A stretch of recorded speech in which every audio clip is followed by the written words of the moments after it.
मेरे हम सफ़र, तुझे क्या खबर, ये जो वक्त है किसी धूप छाँव के खेल सा। इसे देखते, इसे झीलते मेरी आँख गर्द से अट गई। मेरे ख्वाब रेत में खो गए, मेरे हाथ बर्फ से हो गए। मेरे बेखबर तेरे नाम पर वो जो फूल खिलते थे होंठ पर, वो जो दीप जलते थे बाम पर, वो नहीं रहे। वो नहीं रहे कि जो एक रब था दरमिया वो बिखर गया। वो हवा चली, किसी शाम ऐसी हवा चली कि जो बर्ग थे सरे शाखे जां वो गिरा दिए। वो जो हर्फ दर्ज थे रेत पर वो उड़ा दिए। वो जो रास्तों का यकीन थे,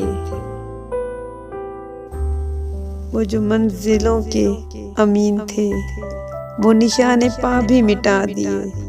मेरे हम सफ़र है वही सफ़र, मगर एक मोड़ के फ़र्क से, तेरे हाथ से मेरे हाथ तक वो जो हाथ भर का था फासला, कई मौसमों में बदल गया।